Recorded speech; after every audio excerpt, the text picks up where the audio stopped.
Je suis particulièrement honoré de vous présenter, à l'occasion de ce colloque, une communication sur le thème la surveillance maritime et son rôle dans la lutte contre les trafics, la piraterie et le terrorisme.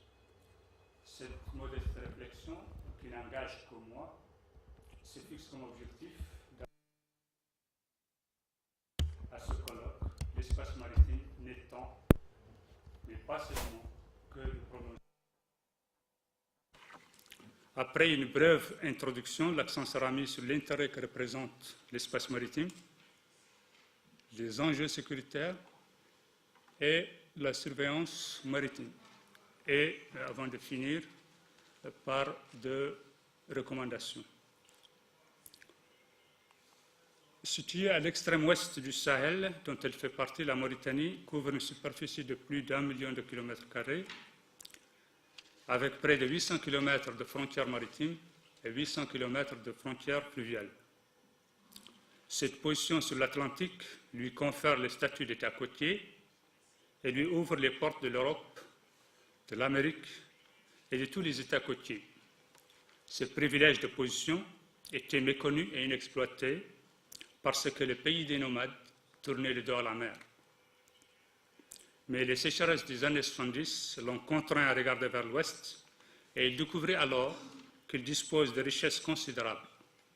La mer n'a depuis cessé de prendre une place de plus en plus importante et les activités qui lui sont liées constituent actuellement un atout important pour notre pays. En effet, l'espace maritime représente un intérêt vital pour les richesses naturelles qu'il renferme, l'ouverture commerciale qu'il autorise et la pléthore des activités économiques qu'il offre. On commence par la pêche. Notre zone économique exclusive est réputée être parmi les plus riches du monde. Elle possède un potentiel de pêche, le stock permissible étant d'1,6 million à 1,8 million de tonnes par an. Cette abondance et diversité s'explique par des conditions climatiques et morphologiques très favorables. La pêche constitue un secteur important de l'économie nationale par son apport en devises de l'ordre de 45%, sa contribution au PIB de 6 à 10%, au budget de l'État dépassant les 25%, à l'emploi avoisinant les 40 000, soit 36% des emplois du secteur formel, et parce qu'elle offre d'importantes opportunités de développement socio-économique. Elle se subdivise en deux grandes pêcheries, industrielles avec une flottille bon an, mal an entre 240 et 500 navires, et côtière et artisanale en pleine expansion avec plus de 6 000 unités. Mais depuis 2006, la pêche n'est plus la seule ressource naturelle qu'on exploite en mer. En effet, le pays a commencé en 2006 l'exploitation du puits du pétrole de Chinguitti, en offshore, avec un volume au départ de 75 000 barils jour. Des difficultés techniques imprévues ont compromis ce débit qui se situe actuellement autour de 7 200 barils jour. Il y a d'autres découvertes, 6 en tout, et parmi lesquelles Banda, dont l'exploitation du gaz déclaré commercial en septembre dernier commencera en 2014-2015. L'exploration continue et les indices sont encourageants. Mais la mer n'est pas seulement d'une véritable aménité. En nous reliant à tous les pays ayant une façade maritime, elle nous offre d'importantes ouvertures commerciales. Aujourd'hui, la presque totalité de nos exportations se font par voie maritime, et importations d'ailleurs, de tous nos échanges commerciaux. Ce qui fait du transport maritime l'épine dorsale du commerce et par conséquent de l'économie. Ne disposant pas d'une flotte marchande, le transport maritime est effectué par quelques lignes régulières et des navires de tramping qui desservent l'un ou l'autre de nos ports. Noyez-vous où sont abrités le port autonome, les terminaux minéraliers, les terminaux pétroliers et le port de Nouakchott en eau profonde. L'on ne peut non plus passer sous silence l'importance de la mer comme domaine d'emploi. En effet, la pêche et les cultures marines, l'armement des navires, la réparation et la construction navale, les transports de marchandises et les industries portuaires, l'offshore et la recherche, la protection de l'environnement, le tourisme, la plaisance offrent toutes des perspectives de développement et donc d'emploi. Mais l'espace maritime est propice au développement d'une série de menaces pouvant compromettre les activités économiques essentielles à notre essor. Les défis maritimes ne se limitent plus au champ étroit de la défense dans le cadre d'un conflit interétatique, ni au seul domaine de la surveillance des pêches. Ils sont aujourd'hui beaucoup plus divers et complexes. La pêche illégale, la pollution, l'immigration clandestine, la contrebande, la circulation des armes, les trafics de stupéfiants et de drogue, la piraterie et le terrorisme constituent d'importants défis qu'il va falloir relever. La pêche illégale comporte de multiples formes et va de l'infraction à la réglementation au pillage pur et dur pratiqué par des navires sans licence. Le butin est souvent transbordé sur des navires frigorifiques mélangés à des captures légales puis débarqués et vendus. Selon la FAO, la part de la pêche illégale de certaines pêcheries est de l'ordre de 30% des captures totales. Elle représente, selon Greenpeace, un chiffre d'affaires de près de 10 milliards d'euros par an. La Commission sous-régionale de pêche, qui regroupe la Mauritanie, le Sénégal, le Cap-Vert, la Guinée, la Guinée-Bissau et la Gambie, estime quant à elle que sa perte annuelle monte à 170 milliards de francs CFA. Non surveillée, la zone de pêche est propice à la prédation, au pillage, à la destruction des ressources. Mais l'environnement maritime est aussi menacé par la pollution, qu'elle soit accidentelle ou intentionnelle. Les effets de tels actes sont très nocifs sur la santé des personnes, des animaux et des plantes et peuvent s'avérer tragiques dans la durée.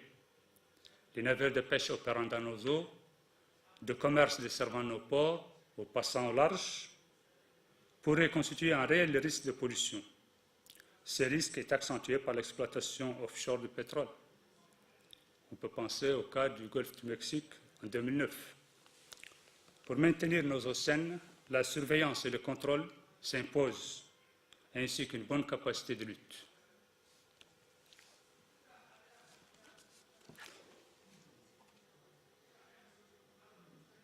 On voit ici, ça c'est une voie commerciale, elle est empruntée tout le temps. Il y a toujours des bateaux de commerce pétroliers qui transitent dans notre zone, au large de nos côtes.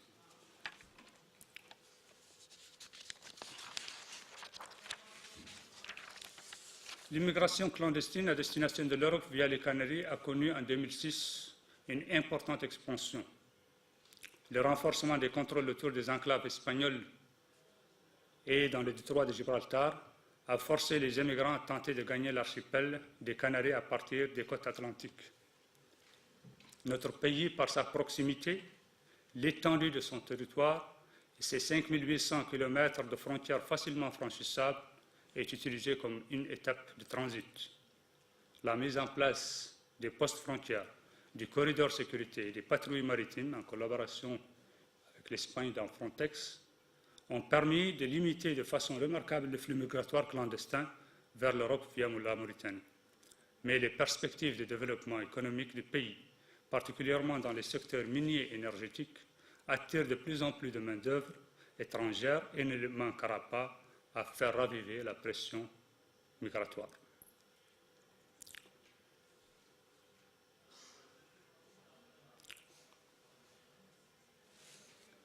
La mer est vaste et libre. Et elle constitue un espace favorable pour le transit de toutes sortes de marchandises dangereuses et ou illicites.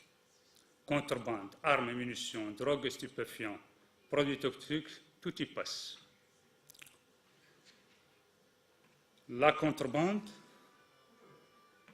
de cigarettes, de médicaments, de pétrole et de produits alimentaires fait perdre aux États incapables de sécuriser leurs frontières terrestres ou maritimes une importante part de leurs recettes fiscales. Et les revenus illégaux qui en sont tirés alimentent les conflits et la corruption et offrent aux contrebandiers un réservoir inépuisable de revenus.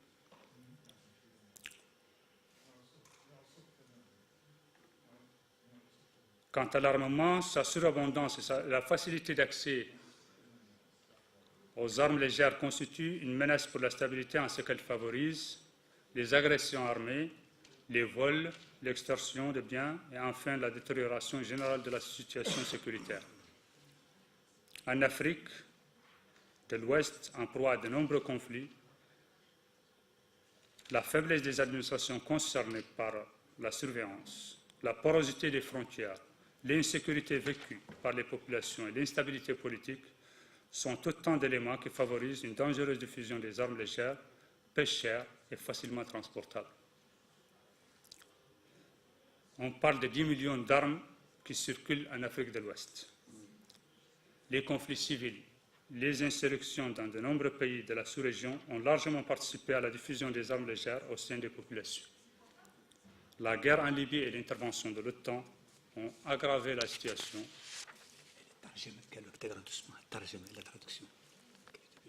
Par la dissémination de plus de 10 000 missiles issus de l'arsenal du régime libyen des faits.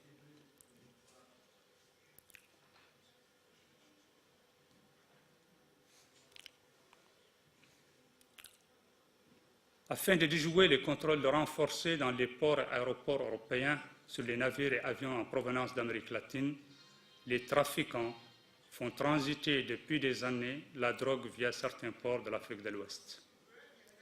Cette évolution a été favorisée par la position géographique de la sous-région qui se situe face au continent sud-américain et relativement proche de l'Europe, deuxième consommateur mondial, l'instabilité qui prévaut dans certains pays de la sous-région, la prégnance de la corruption à de nombreux échelons, la faible rentabilité des activités légales dans un contexte de crise économique, la porosité et l'étendue des frontières combinées à l'inefficacité, voire la défaillance de la surveillance.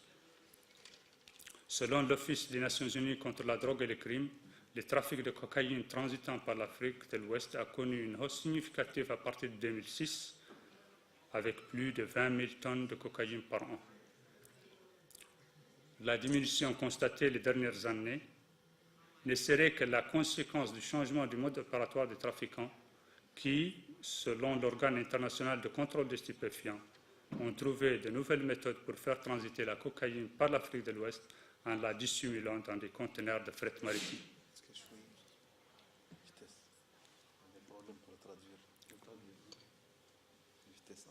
D'accord. Ce trafic s'est dernièrement aggravé par les liens tissés entre les narcotrafiquants et les groupes terroristes présents au Sahel.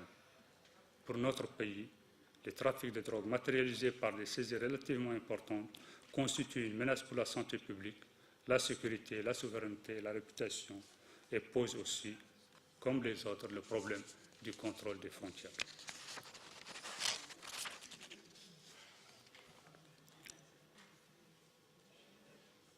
Alors qu'on la croyait éradiquée, la piraterie est revenue de manière stupéfiante dans l'actualité maritime. On apprenait avec étonnement que de frêles embarcations pouvaient s'emparer de navires de commerce, enlever les équipages, les libérer contre de fortes rançons, et même aller à défier une armada de navires de guerre.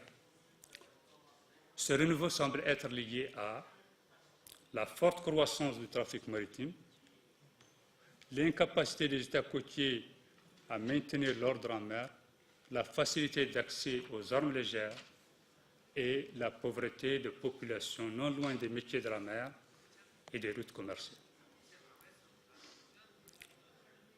En tout cas, c'est bien pour ces raisons qu'elle sévit depuis quelques années en Asie du Sud-Est, particulièrement au golfe de Malacca, autour de la Corne d'Afrique et au golfe de Guinée. La menace a toutefois diminué au golfe de Malacca et dans la Corne de l'Afrique du fait d'une coopération sous-régionale accrue entre la Malaisie, Singapour et l'Indonésie pour le premier et du déploiement d'importantes forces navales, opération Atalante, Ocean Shield, mais aussi beaucoup de navires de guerre déployés dans la Corne de l'Afrique. Selon le rapport annuel du Bureau international maritime, le nombre d'attaques de pirates a baissé de 48% en 2012. Au golfe de Guinée, par contre, l'insécurité maritime gagne du terrain jour après jour. En effet, alors qu'elle s'est limitée au vol à main armée commis à proximité des ports ou dans les eaux territoriales, elle a gagné depuis septembre 2011 la haute mer, cas du piratage du pétrolier Mathéus. Rien qu'en 2012, 58 incidents ont été signalés. Avec la multiplication de ces actes en haute mer et le recours au mode opératoire observé au large des côtes somaliennes, l'insécurité au golfe de Guinée franchit un cap. Les attaques se produisaient au port ou au mouillage ou durant des opérations de transbordement, mais prennent de plus en plus la forme de raids impliquant un niveau élevé de violence. Le choix de l'heure et de la position des assauts dénote d'un degré d'organisation et de savoir-faire élevé.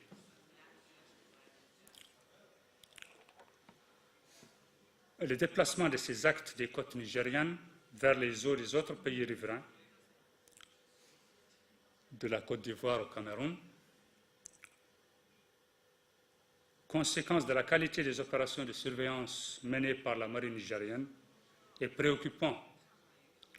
Aussi, il serait imprudent de notre part de marginaliser la probabilité d'occurrence de telle attaque.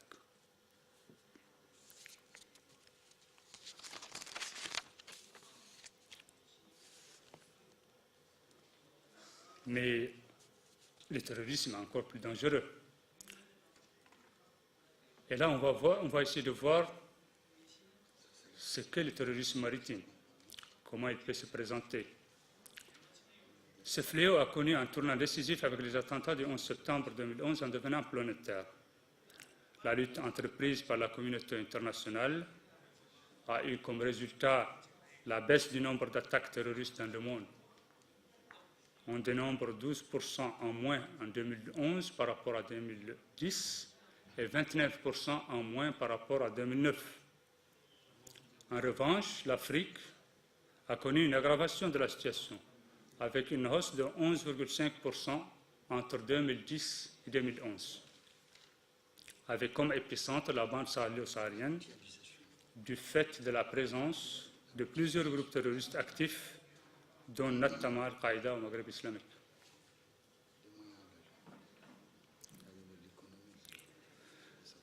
En général, le terrorisme agit en deux modes d'action complémentaires. L'un qu'on peut appeler tactique et l'autre stratégique. Le premier consiste à commettre des attentats contre les populations ou les personnes locales dans le but d'obtenir leur soutien par la coercition et dernièrement les attentats pour avoir des rançons. L'autre, stratégique. Il cible l'économie en perturbant les infrastructures et les flux d'échange. Le terrorisme maritime, lui, combine les deux. Comme l'avait affirmé dès 2002 le bureau politique d'Al-Qaïda dans un communiqué à l'issue de l'attaque de Limbourg.